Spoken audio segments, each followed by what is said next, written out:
चलिए अब लेक्चर के साथ शुरुआत होती है आज नए चैप्टर की। और नए चैप्टर के साथ आप सभी लोगों का जो है स्वागत है अवकलज के अनुप्रयोग में। ठीक है, अभी तक जो है हम लेके चल रहे थे कॉन्टिन्यूटी एंड डिफरेंशियबिलिटी।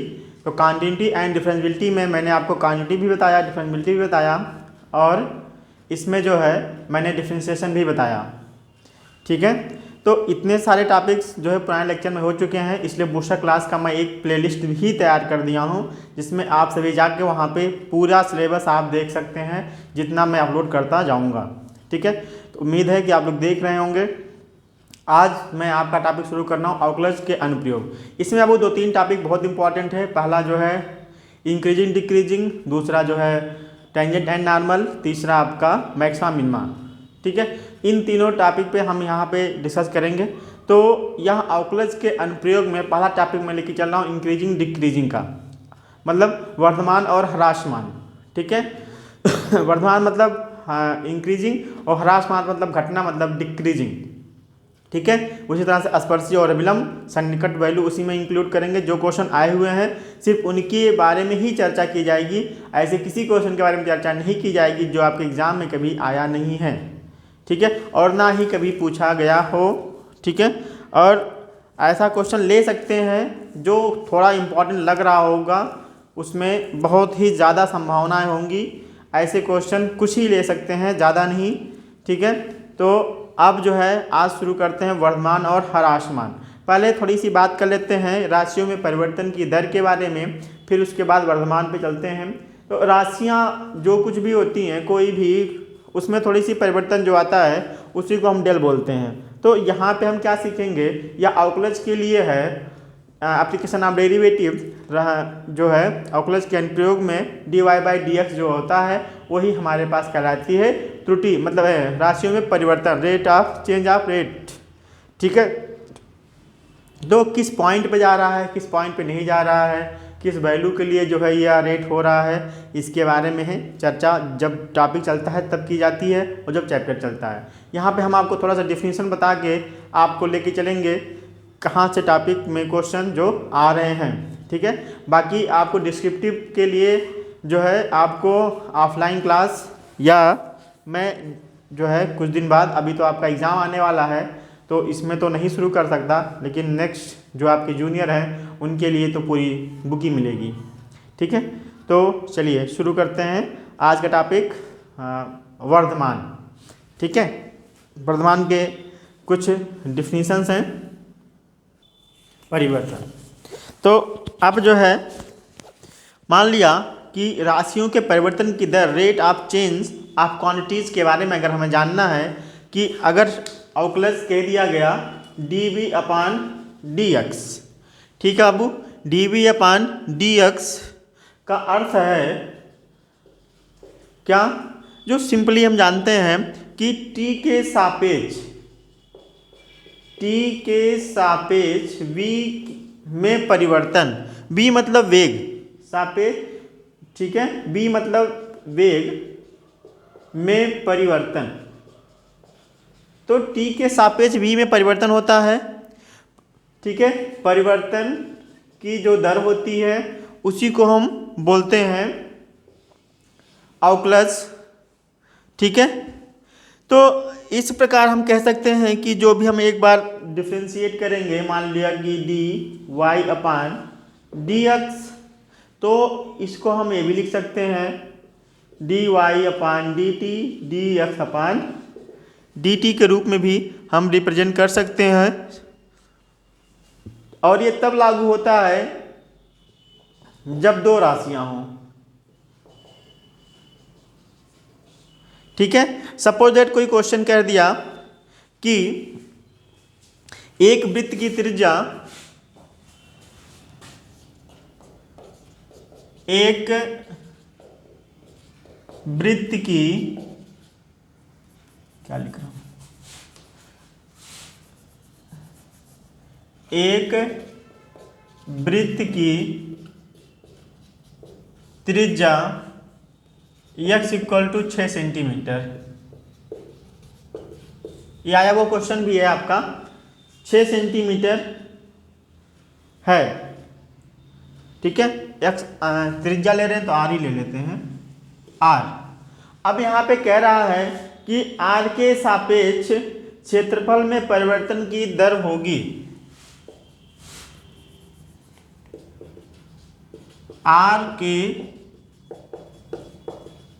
सापेक्ष क्षेत्रफल में परिवर्तन की दर होगी। ठीक है, क्लास फर्स्ट है ये आप लोगों का।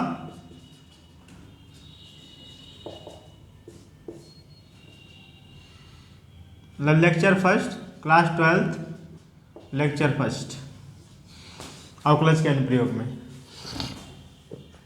इसको सॉल्व करना है बाबू। ठीक है, तो हम क्या जानते हैं कि अगर वृत्त की त्रिज्या दी गई है तो इसका क्षेत्रफल भी कुछ होता होगा ना।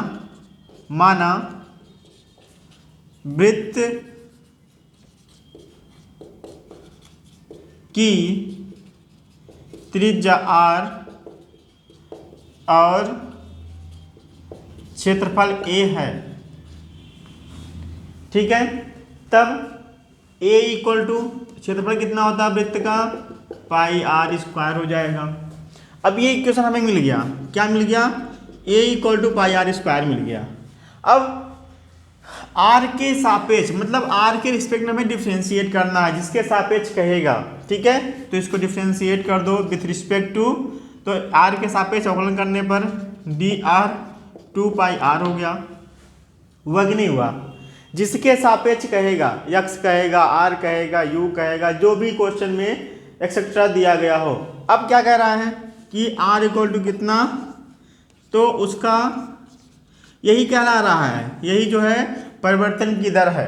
किसके परिवर्तन की दर, जो भी टर्म रहेगा, स्फीयर है, सर्कल है, बेलन है, शंकु है, क्यूबॉइड है, छिन्नक है। ठीक है, 2 पाई इंटू 6 तो 12 पाई, ये हो गया परिवर्तन। ठीक है, क्षेत्रफल में परिवर्तन की दर कितनी आई, 12 पाई। ठीक है, यूनिट जिस यूनिट में दिया गया हो, सेंटीमीटर है तो सेंटीमीटर स्क्वायर हो जाएगा। ठीक है, जिसमें भी दिया गया हो, यूनिट लिख दे रहा हूँ, कुछ यूनिट लिखा हूँ, कुछ नहीं यूनिट लिखा हूँ। ठीक है, इकाई, यूनिट को इकाई लिख देते हैं जिसमें दिया गया हो। ठीक, समझ में आया। ठीक है, तो इस तरह से इनके क्वेश्चंस होते हैं। और परिवर्तन की दर में अगर हम देखें कि एक क्वेश्चन आपका और दे रखा है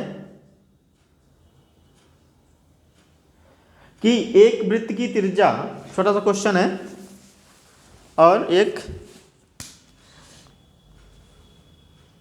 क्वेश्चन नंबर 2, एक वृत्त की त्रिज्या 0.7 सेंटीमीटर प्रति सेकेंड की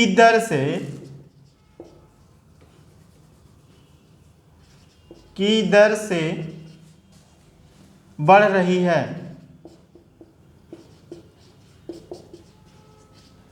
ठीक है, इसकी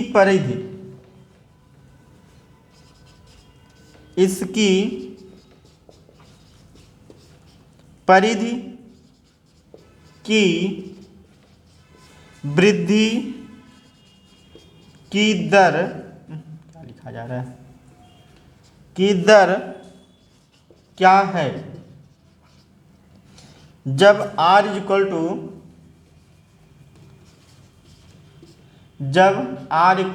4.9 सेंटीमीटर है, इससे बढ़ रही है उसकी त्रिज्या। ठीक है, अब हमें क्या करना होगा, यहाँ पे dr/dt दे रखा है। ठीक है, परिधि जो है सॉल्यूशन, यहाँ देखो दे रखा है बाबू कि दिया है कि जो उसकी त्रिज्या है वह बढ़ रही है विथ रिस्पेक्ट टू, देखो टी ले लेते हैं या फिर कुछ जिसके भी टर्म में होगा, dr/7 सेंटीमीटर पर सेकेंड। ठीक है, अब r भी दिया है हमारे पास, r कितना दिया है 4.9। ठीक है, और वृत्त की परिधि कितनी होती है 2πr।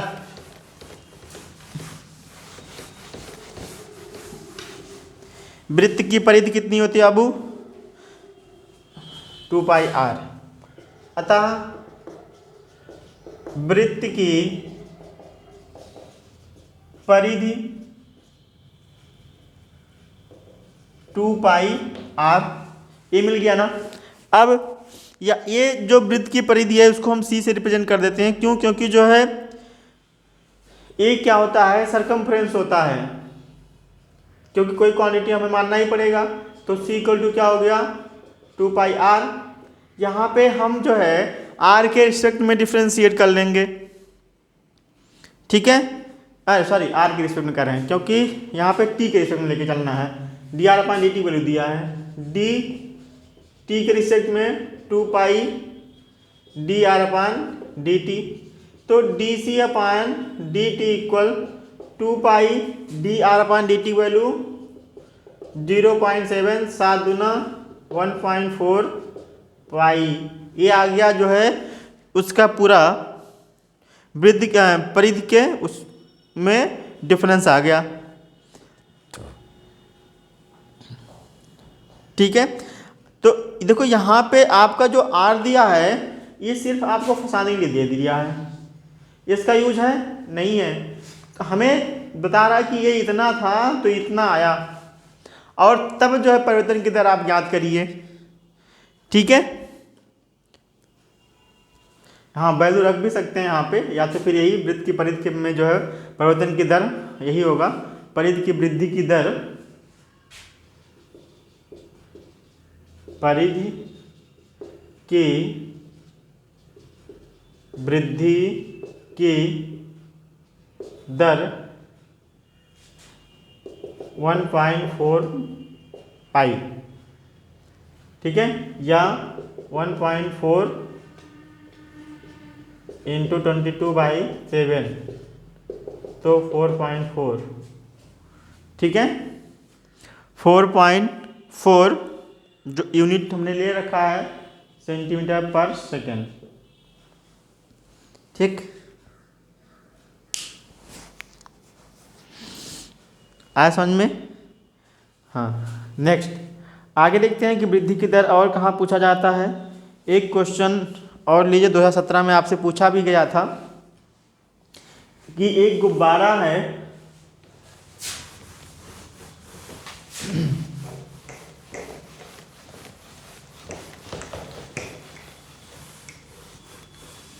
नोट कर लीजिएगा।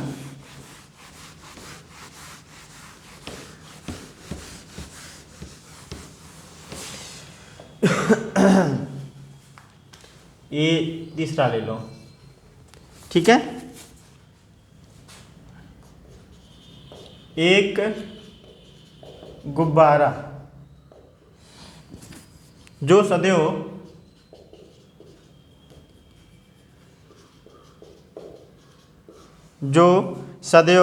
गोलाकार रहता है।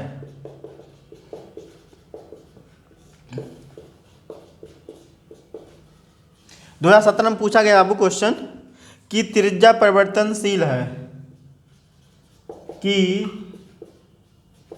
त्रिज्या परिवर्तनशील है।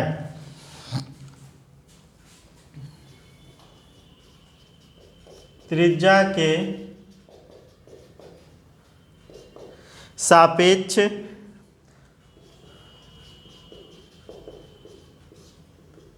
गुब्बारे के आयतन के परिवर्तन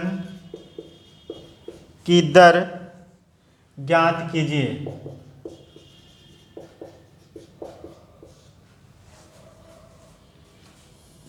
जबकि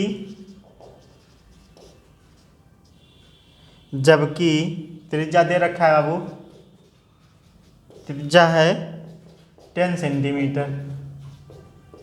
ठीक है, तो एक चीज ध्यान देना बाबू, गुब्बारा गोलाकार है, तो गोला है तो गोले का आयतन अलग होता है, गोले का जो है बाकी सारे टर्म होते हैं। त्रिज्या इसकी तरह तो होता नहीं है कि सर्कल की तरह हमें काम कर लेना है। ठीक है, तो गुब्बारा है, गुब्बारे का हम क्या लेंगे, आयतन लेंगे। तो पहले तो जो गिवन है उसके बारे में हम चर्चा कर लें कि माना गुब्बारा का गुब्बारे की त्रिज्या r है और आयतन v है, मान लिया। तो गुब्बारे का आयतन कितना होता है, गुब्बारे का आयतन v equal to 4/3 pi r cube, यही तो होता है या कुछ और होता है। r दे रखा है,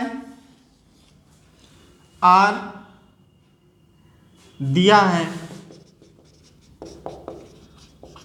r इक्वल टू 10 सेंटीमीटर। ठीक है, तो पहले हम इससे काम चलाते हैं।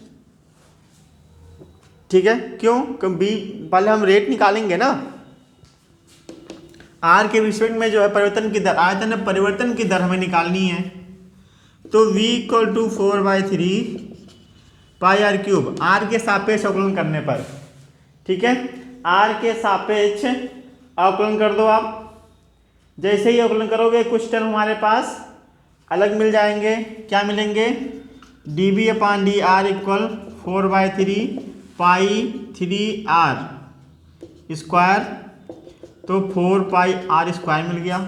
बोलो dv/dr समझ में आया। अब ये कह रहा है कि r इक्वल टू 10 पर dv/dr r इक्वल टू 10, तो 4 इंटू पाई इंटू 10 का स्क्वायर यानी 400 पाई, ये हमारे पास होना चाहिए आयतन के परिवर्तन की दर। ठीक है, तो त्रिज्या के गुब्बारे का आयतन में परिवर्तन की दर 400 पाई होगी। समझ में आया। ठीक है, ये बाबू परिवर्तन की दर है। कुछ क्वेश्चंस आपके अलग भी आते हैं जो वर्धमान और इंक्रीजिंग डिक्रीजिंग के टर्म्स के रूप में भी होते हैं। जो आए हुए क्वेश्चन है सिर्फ उन्हीं का जिक्र करूंगा, कोई ऐसा क्वेश्चन मैं नहीं लेके चलूंगा जो आपके एग्जाम में नहीं आए हुए हों। ठीक है, समान दर पूछ लिया है, एक 2018 में क्वेश्चन आपका आया हुआ है। क्वेश्चन तो बहुत सारे हैं पर आए हुए क्वेश्चन पर ही जिक्र करना है, ऐसा कोई क्वेश्चन नहीं लेके चलना है जो आया नहीं है। तो 2020 का मैं मॉडल पेपर भी देने वाला हूँ, सोल्यूशन तैयार कर रहा हूँ, जल्दी मैं अपलोड कर दूंगा। ठीक है, एक एक सेट का जाता रहेगा। यदि देखो ये आपका 5 नंबर में क्वेश्चन आया हुआ था 2018 में। ठीक है, 2018 में पूछा गया है क्वेश्चन नंबर 4, यदि किसी वृत्त का क्षेत्रफल एक समान दर से बढ़ता है तो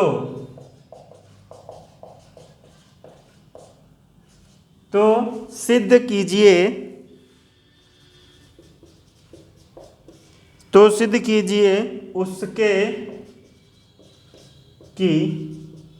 उसके परिमाप की वृद्धि, परिमाप की वृद्धि की जो त्रिज्या है, त्रिज्या के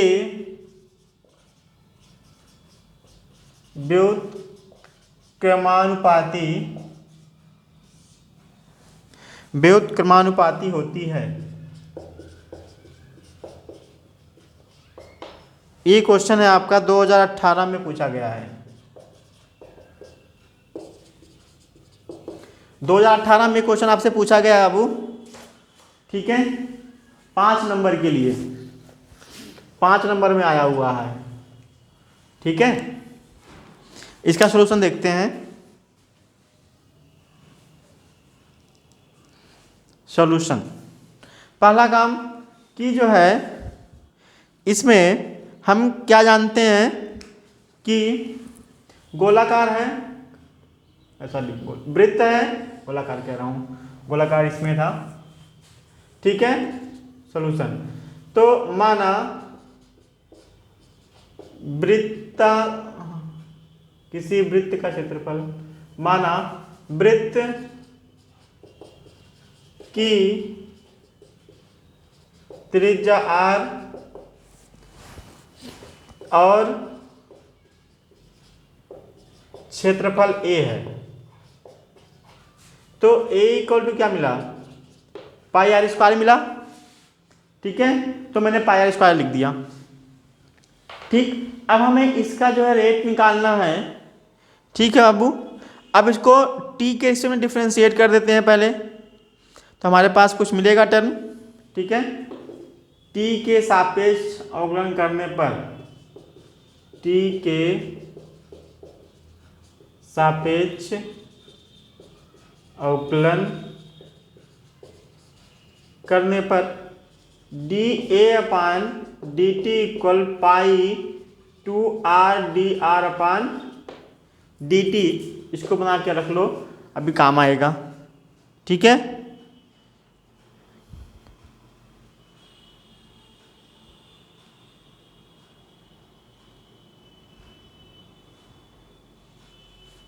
to pi R D R upon D T. अब क्या करना है बाबू, जो है वृत्त का जो क्षेत्रफल एक समान दर से बढ़ रहा है, तो बढ़ेगा भी, कह रहा है यहां से वृत्त का क्षेत्रफल एक समान दर से बढ़ता है। आपको कुछ भी अपने मन से नहीं करने की जरूरत है, कुछ भी अपने मन से करने की जरूरत नहीं है, ठीक है। तो एक समान कह रहा है, मतलब कि जो उसका क्षेत्रफल है वो कोई कांस्टेंट टर्म दे दिया है, एक समान, और D A upon D t value कितनी हो, D A upon D t value कितनी हो गई के, क्योंकि एक समान उसने कह रखा है, ठीक। देन तब इसको 2 बनाओ, तब k equal to 2 pi R D R upon D t. क्या d are upon D t value दिया है, नहीं ना, तो D R upon D t value यहाँ से निकालते हैं। यहाँ से क्या हो जाएगा बाबू, d are upon D t a है, इसके अपान में आ जाएगा k अपान 2 पाई आर, ये हो गया D R upon D T की वैल्यू, क्योंकि इसमें जो है प्रूव करना है हमें, और कुछ भी दिया नहीं है, ठीक है। अब परिमाप के बराबर लेके चलना है, तो मान लो इसका परिमाप है, इधर दिखाई दे रहा है, मान लो वृत्त का परिमाप, वृत्त का परिमाप P equal to 2 pi R, यही होता ही है, पेरीमीटर या सरकमफ्रेंस, ठीक है। तो परिमाप को भी जो है टी के सापेक्ष आप अवकलन कर दो, टी के सापेक्ष अवकलन करने पर डी पी अपान डी टी इक्वल 2 पाई D R upon D T, ये वैल्यू यहाँ पे रख दें,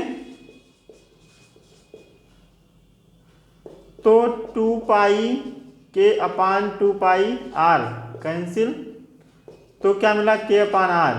तो dP/dt जो है किसके बराबर है, K/R के।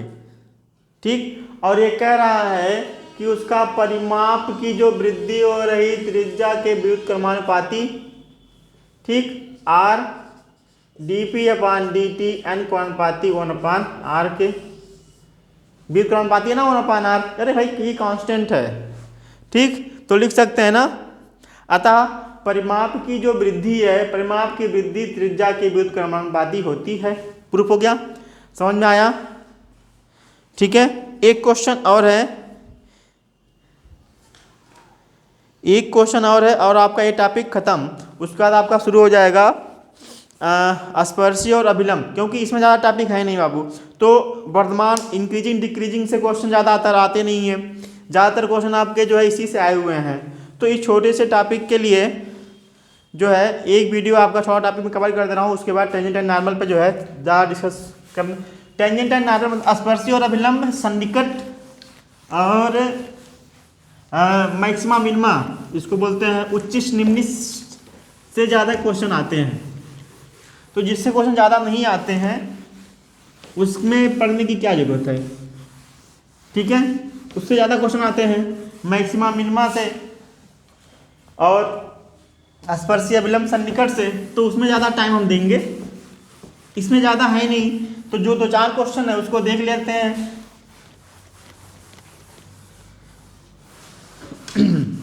चलिए, आदत करने लगता है भाई, मिटाते मिटाते।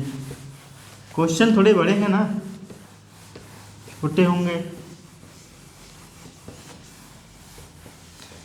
लाइव क्लास में बस यही समस्या होती है मिटाने वाली।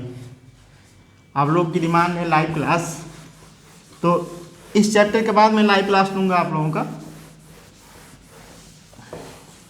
इंटीग्रेशन से, क्योंकि थ्योरेटिकल का वीडियो अपलोड कर दिया करूँगा। जो थोड़े न्यूमेरिकल टाइप के रहेंगे उन्हें मैं आपको लाइव दे दिया करूँगा। थ्योरी में और बाकी कुछ नहीं है, सब न्यूमेरिकल। थ्योरी आपकी है पहला चैप्टर, तो उसको तो हम बीच में इंक्लूड करेंगे, क्योंकि पहले जिससे ज़्यादा नंबर का क्वेश्चन आता है उसको हम इंक्लूड कर लें, और उससे जो ज़्यादा नंबर का आता है पहले उसको ही जो है सॉल्व करके ख़त्म किया जाए, ठीक है। चलिए, अगला क्वेश्चन है वृद्धि की दर पूछ रहा है। हाँ, 2-3 क्वेश्चन है। क्वेश्चन नंबर 1, 2, 3, 4 हुआ था ना। क्वेश्चन नंबर 5वां, एक घन का आयतन 9 सेंटीमीटर क्यूब पर सेकेंड की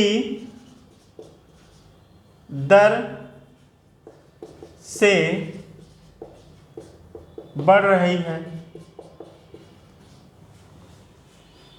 ठीक है। यदि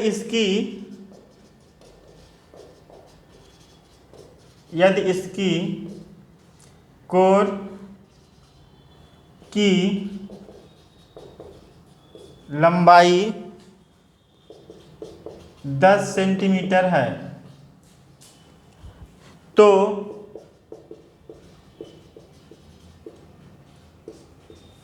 इसके पृष्ठ का क्षेत्रफल किस दर से बढ़ रहा है, ये पूछ रहा है, ठीक है। देखो, अब घन के बारे में बात की जा रही है, तो घन का वॉल्यूम अलग होता है, घन का पृष्ठ अलग होता है, ठीक है। पहले दोनों को कुछ मान लो, ठीक। माना घन के कोर की लंबाई x है, और क्या दे रहा है, इसके कोर की लंबाई इतना है, इसके पृष्ठ का क्षेत्रफल, ठीक है। और आयतन V और पृष्ठीय क्षेत्रफल S है, तब V equal to X cube S पृष्ठीय क्षेत्रफल कितना होता है 6x²। अरे लंबाई जो होती है उसी की तो स्क्वायर होता है। ठीक है, इन दोनों को बना लो पहले फर्स्ट। अब देखो पहले तो आयतन में देखते हैं, फिर जो है दूसरे के बारे में बात करेंगे। dv/dt जो है दे रखा है, dv/dt 9 सेंटीमीटर क्यूब। देखो अगर क्यूब है तो समझ लेना बाबू कि वह आयतन दिया गया है। ठीक है, हाँ। अब इसमें v के स्थान पर वैल्यू रख दो x³ d/dt इक्वल टू 9। इसको डिफ्रेंशिएट करेंगे 3x² dx/dt 9, तो dx/dt इक्वल 3 जा, तो 3/x²। ये समझ में आया। तो यहाँ पे एक वैल्यू आ गई dx/dt की। ठीक है, लेकिन क्या कह रहा था कि इसके पृष्ठ का क्षेत्रफल किस दर से बढ़ रहा है, यानी ds/dt निकालना है। ठीक है, तो यस इक्वल टू इसने दे रखा है 6x² t के सापेक्ष अवकलन करने पर ds/dt इक्वल टू 6, 2 पहले लिख दिया, दिक्कत हो रही, 6 दूना 12 डायरेक्ट करो, x करो, और x के सापेक्ष तो है नहीं, तो dx/dt, और dx/dt वैल्यू यहाँ पे आई है 3/x²। ये वैल्यू यहाँ पे रख दो, तो हो जाएगा 12x इंटू 3/x²। एक कैंसिल हो गया, 12×3=36/x। x की वैल्यू दे रखा है क्या, हाँ। इसकी कोर की लंबाई जो है 10 दिया गया है। ठीक है, तो ds/dt कहाँ गया, x इक्वल टू 10, तो 36/10, तो 3.6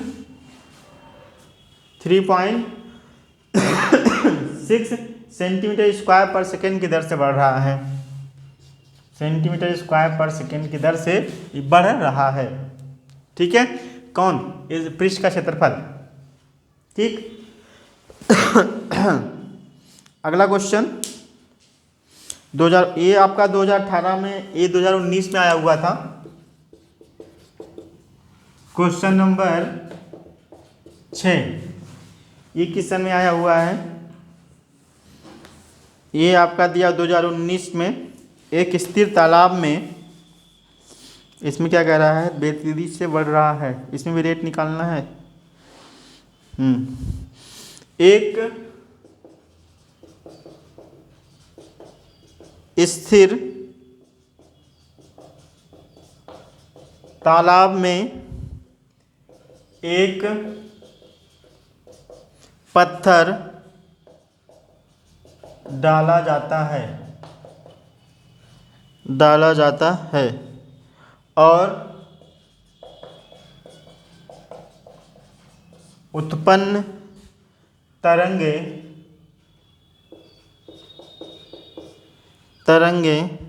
वृत्त में 4 सेंटीमीटर पर सेकंड की गति से चलती हैं। जब वृत्ताकार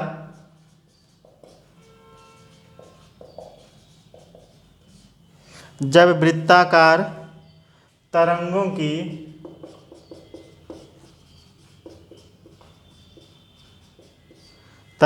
की त्रिज्या 10 सेंटीमीटर है,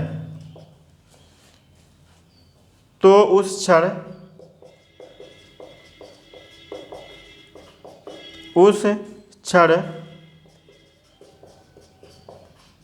घिरा हुआ क्षेत्रफल कितनी तेजी से बढ़ रहा है, ये पूछ रहा है। कितनी तेजी से बढ़ रहा है।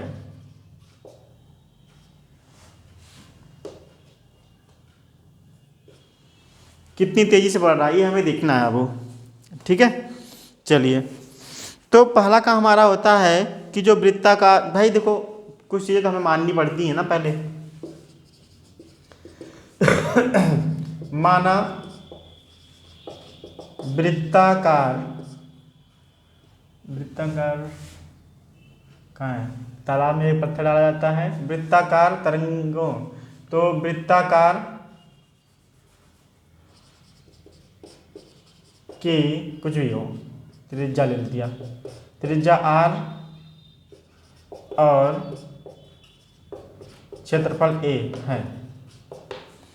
तो a इक्वल टू क्या मिल जाएगा, क्या लिख दिया, पाई आर स्क्वायर। यहाँ तक समस्या तो नहीं, इतना तो हमें लेना ही रहता है। अब t के रिस्पेक्ट में जो डिफ्रेंशिएट कर लो पहले। ठीक है, D A upon D T equal 2 pi R D R upon D t.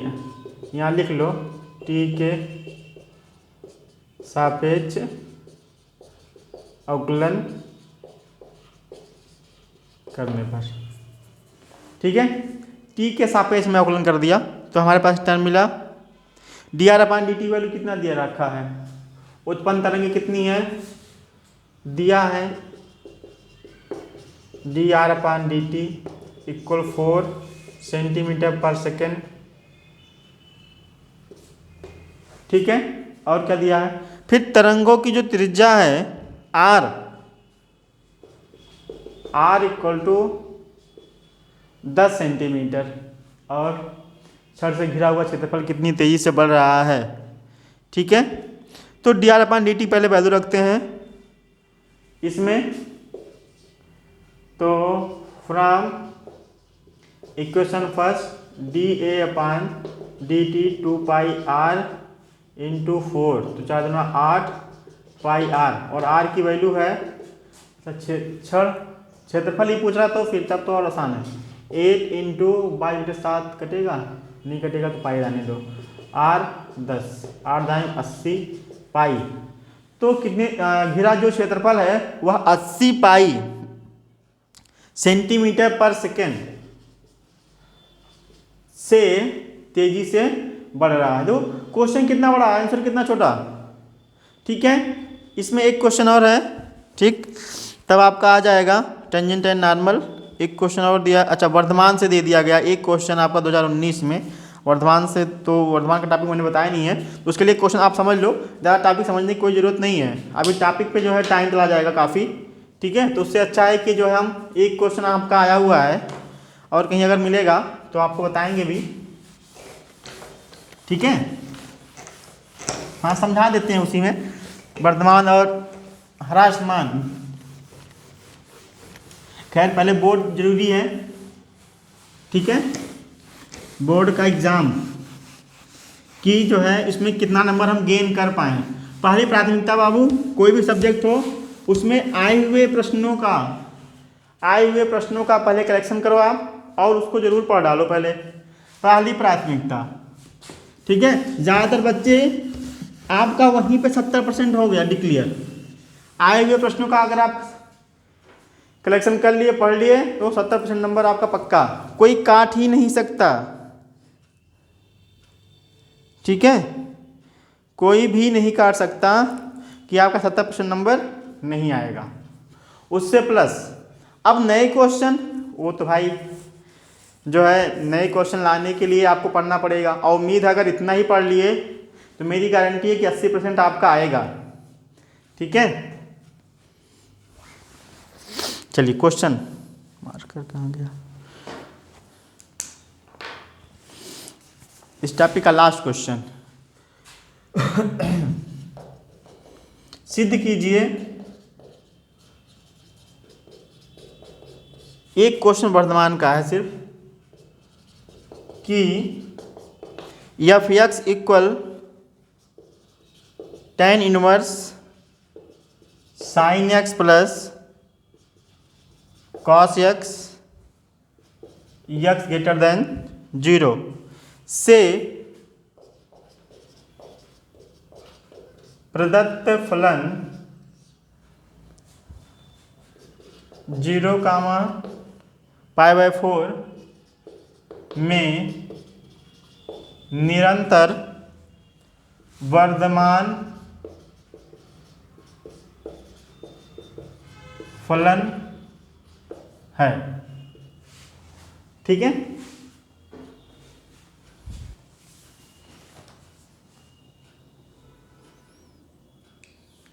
क्या दिया बाबू?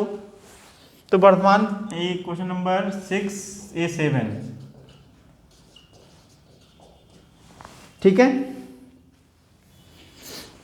पहले गिवन क्या है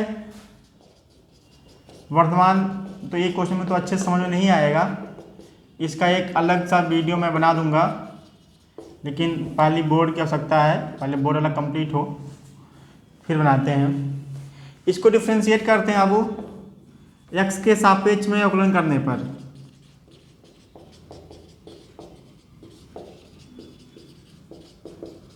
अवकलन करने पर F dash x 1/1 plus x square होता है, तो sine x plus cos x का स्क्वायर d/dx जो भी बचता है एंगल में उसका जो है हम डिफ्रेंशिएशन करते हैं। तो sine square plus cos square plus तो हो जाएगा 2 + sin 2 थीटा अगर हम करना चाहें तो। ठीक है, या फिर ऐसे बचा रहने दो, अभी काम आएगा।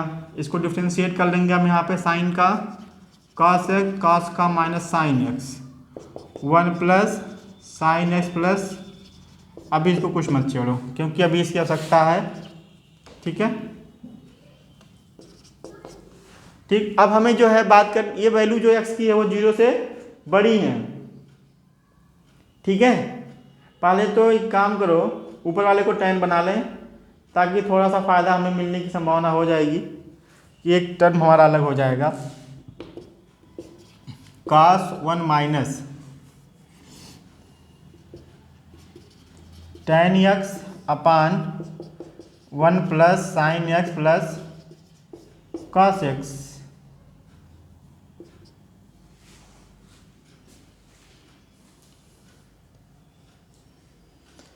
cos 1 minus tan x upon 1 + sin x plus cos x whole square. ठीक है, ये हो गया हमारा। अब जो है वैल्यू इसकी कितनी होती है, 0 से लेकर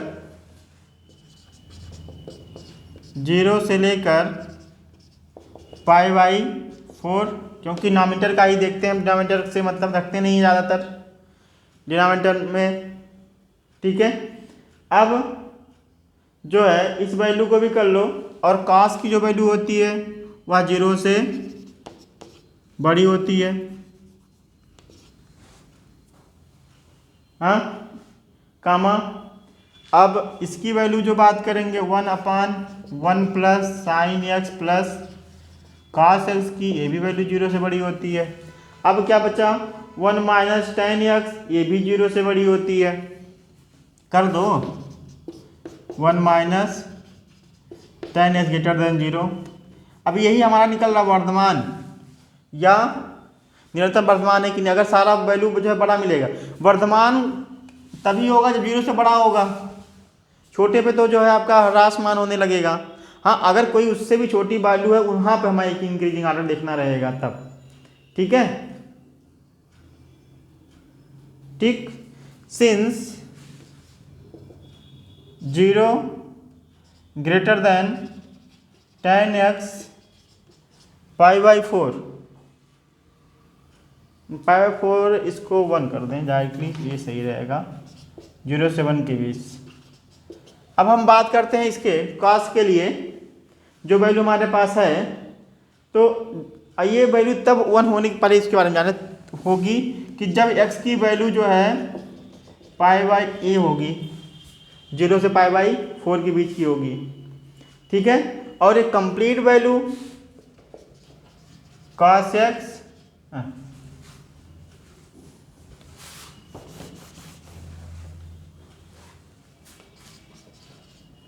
cos x 1 minus tan x 1 plus sin x plus